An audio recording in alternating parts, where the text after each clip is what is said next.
This is the Hidden Killers Podcast with Tony Bruschi and continuing coverage of the case against Rex Heuermann. What you're about to see in our next segment with psychotherapist Shavaun Scott explores one of the most puzzling aspects of the Rex Heuermann case, the locked rooms in the family home and Asa Ellerup's continued denial in the face of serious criminal charges. Before we dive into the footage, let me provide the factual context. Rex Heuermann has been charged with murdering 7 women over a period spanning from 1993 to 2010. The charges are based on several types of evidence that prosecutors have made public, including DNA evidence, licking hairs found on the victims to Heuermann and his family members, cell phone data, and a document found in his computer that prosecutors describe as a planning document which refers to body disposal and avoiding detection, like you have on your computer. You don't want people to find. The Peacock documentary we're analyzing, The Gilgo Beach Killer House of Secrets, was filmed after extensive police searches of the Heuermann home. According to news reports and the documentary itself, these searches left the house in significant disarray, with furniture removed, walls damaged during the investigation. What makes this footage particularly significant is that it shows Asa Ellerup giving a tour of areas of their home, including what she describes as a gun room with a steel door and combination lock, and a separate locked area that she refers to as the secret room everybody talks about. According to Asa's own statements in the documentary, she was not allowed to access certain areas of the house that she lived in during the marriage. Raises important questions that Shavaun Scott and I explore. How does someone rationalize being excluded from rooms in their own home? What does that mean when Asa simultaneously claims nothing was off limits with Rex while showing us rooms she couldn't enter for decades?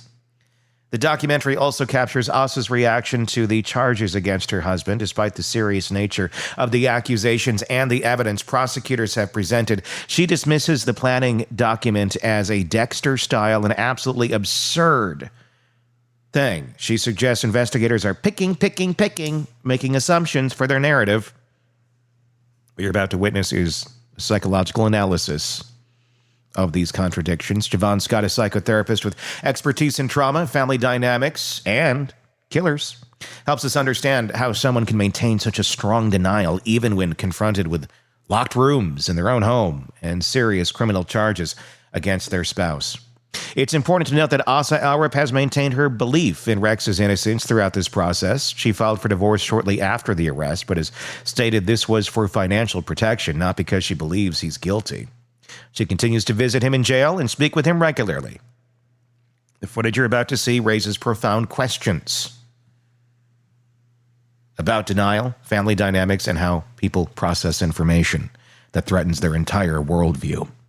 As we watch Asa tour these locked spaces and dismiss the charges against her husband, we're seeing someone whose psychological defenses may be preventing them from accepting a painful reality. Please remember as we analyze this footage that these are real people dealing with an unimaginable situation. Our goal is not to judge, but to understand the psychological mechanisms at play when someone's life is shattered by accusations of this magnitude. The allegation is that when you married Rex, he'd already committed a homicide. Had you had any knowledge of that, you wouldn't have married this man, and then chose to have children with him, correct? No, there's no abnormal behavior that I ever actually noticed. And if there was any knowledge at all, some unusual behavior in that man, I would have walked out the door. You wouldn't have brought your young son to live in an environment like that? No. There was a lot in that clip, even though it was 30-some seconds long. I want to talk about the way she was not looking at the camera. I want to say, look at the way where she suddenly did look at the camera with those crazy eyes at the very end. Kind of like how Karen Reed did, where it's like, I don't know, could I have done this? Could I have done that? I must be crazy. I'm the worst criminal in the world. It was following that path of like, I think Asa's definition of abnormal behavior might be different than the rest of ours. What's your thoughts? You nailed it. Yeah. You nailed it. You look at the home that Asa had created there, and hoarding is the right word. And clearly when somebody is not within the realm of normal themselves, they're not a very good judge on what's normal for other people.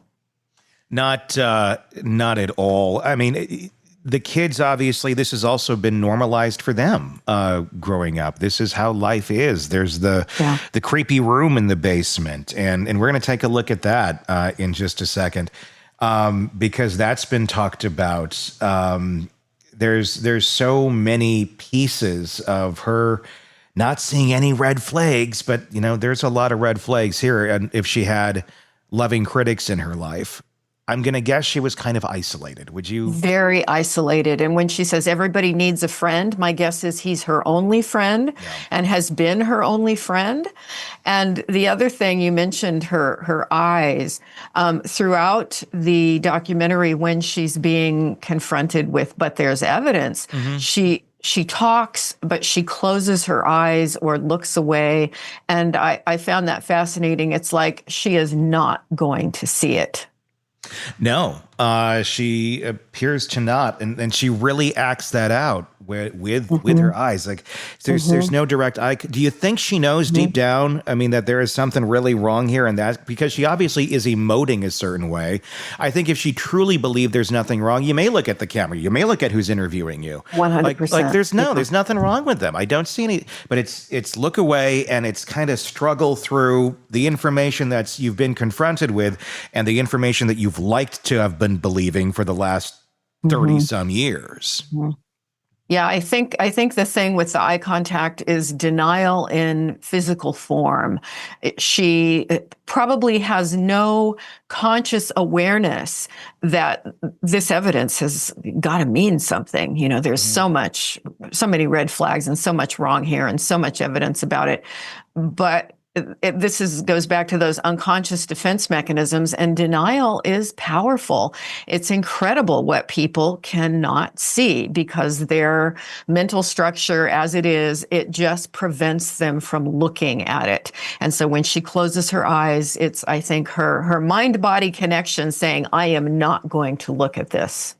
Yeah, and the daughter, we'll hear from her in a little bit. She also talks about just trying to cope and try to get through all of this. But she seems to be a little more open to the idea that dad's not who she thought he was. We'll get to that one in a little bit. But let's take a look here at some of the tour that we get of the gun room, the room that authorities do wonder if while she was out on those long Icelandic trips, was he butchering people in the basement? That's part of the wonder. Here's Asa showing off the room in the documentary.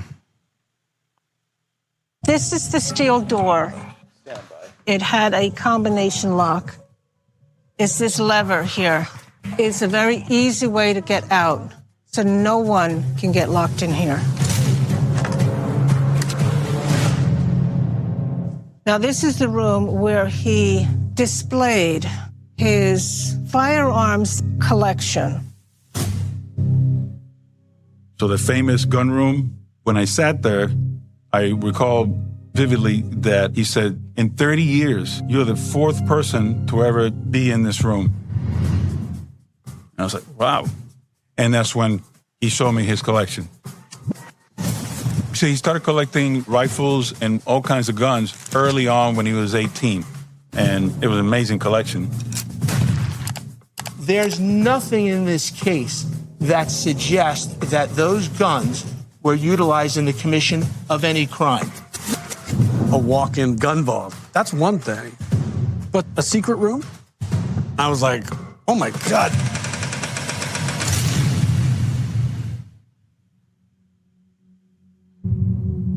According to a colleague of Rex Heuermann's, he had a room specifically built in his basement that even his wife was not allowed to enter. That's the secret room everybody talks about. It's kind of a walk-in closet in the gun room that is actually right under the stairs. He didn't want anybody to have access to it, the secret room, so nobody would know, not because he was hiding anything, but because he wanted to secure a safe in there. And I actually didn't see what the inside of it actually looked like until after all this happened. I couldn't get in there myself. Well, there you go. He's just trying to keep everybody safe. That's all it was. And how weird is it that the family members never went in the room, never saw what was in the room? Again, this is not normal. But when you are, growing up in this environment, you don't have a very good idea of what normal is. How creepy. Yeah. Everybody just kind of, this is like we said earlier, what normal is to Asa and the family is not normal to everybody. No. It's not normal if your significant other has a secret room that you are not allowed to go into for any reason. I'm not talking with a steel door. Yeah. Not talking man cave. I'm not talking she shed. I'm talking you go in there, our marriage might end. If there's anything behind that door that may make that happen, that's a big red flag. That may be something you don't want to explore much further with your partner, if that's what exactly is going on there. Let's take another look at some more of this. Asa, she's clearly very much in denial. We're going to watch a couple clips here. I don't know if we're going to go in a row or not, but this is just some of her, not wanting to believe, not wanting to really face up to what reality might be on reality's terms. Let's take a look. I liked seeing him. I really liked seeing him. It was comforting seeing him. Nobody could be in your position. A serial murderer. You're married to him for 27 years. I just don't see him that way. No, that's not the Rex I know. So if they're going to sit there and tell me that he only did this during these particular time period that I was away on vacation, I'd have to question that. If the man is that much of a genius that he's capable of doing that, okay, I don't believe it.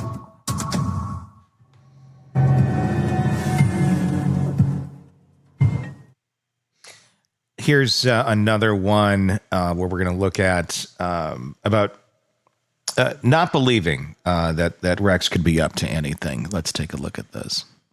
I'm sorry. That planning document is so Dexter style. It's absolutely absurd. Say if they really did happen down here, he really must have been like Superman. For us not to have noticed anything ever. This used to be like his bedroom growing up. A lot of his, like, not only just gun stuff, but a lot of his childhood stuff, family heirlooms, were in this room. So for him to do that in this room, a little unrealistic, but I guess not impossible. No, sorry. You want to know how I feel?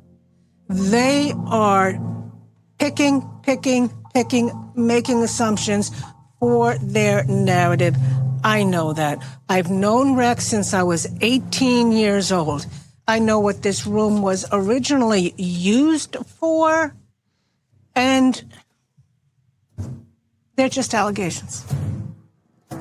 He's never said to me, don't use my computer. He's never said, no, I'm not going to give you the password. I need that. In other words, there's never anything off limits. There is nothing off limits from Rex Heuermann.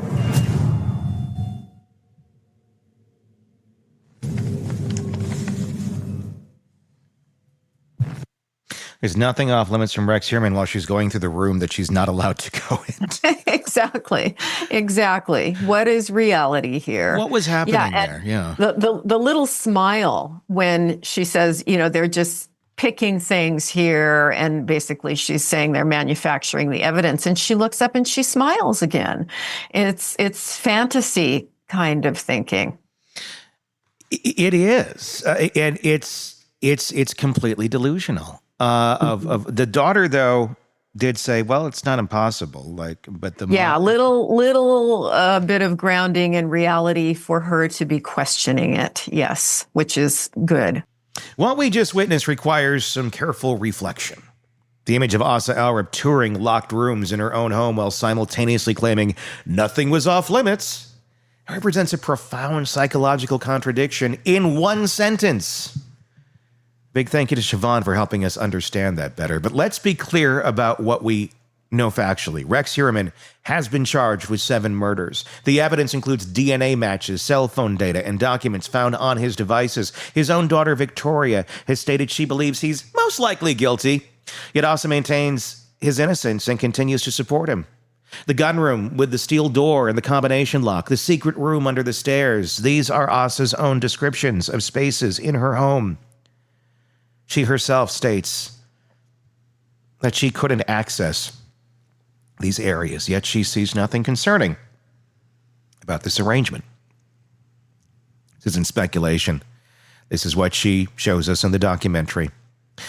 What makes this particularly significant from a psychological perspective is the concept Shavaun identified as doublethink, holding two contradictory ideas simultaneously.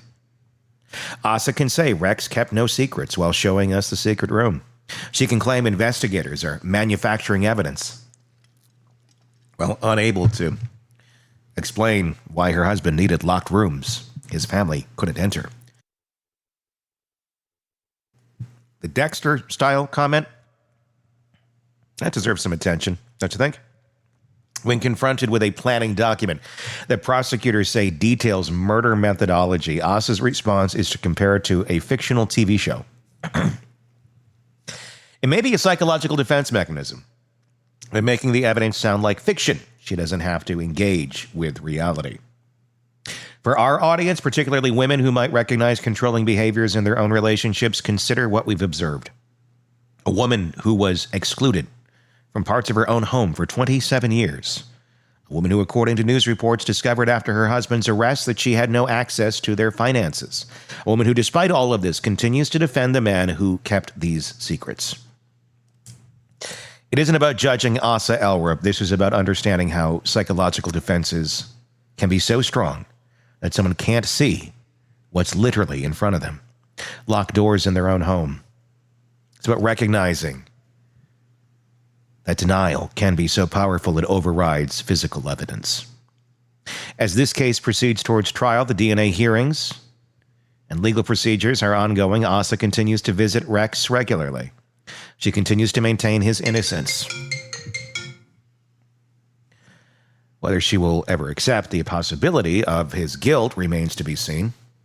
What the documentary footage provides is invaluable insight into how family members of accused criminals process or fail to process devastating information. It shows us that sometimes the people closest to an alleged perpetrator can be the least or the last to see what others find obvious. Those in our audience who might be struggling with their own difficult truths and sometimes the one that they love, remember that denial is a powerful psychological defense, but also remember that healthy relationships don't have locked rooms. They don't need secret spaces. They don't require you to ignore evidence or dismiss serious concerns. In the comments, tell me what you think about this case, where it's going, what we saw. You can do that on YouTube. Press subscribe there, too, so you don't miss any of our episodes of the cases that we cover for you. If you're listening to our podcast on any podcast platform, be sure to press subscribe there as well, so you don't miss any of the coverage. I'm looking forward to seeing your comments on YouTube. Just search Hidden Killers with Tony Bruschi to find us there, if you're not already there. I am Tony Bruschi. Thank you guys for watching. We'll talk again real soon. Craving non-stop true crime updates? Press subscribe now and get the latest cases, analysis, and expert commentary delivered straight to your feed. Only from the Hidden Killers podcast and True Crime Today.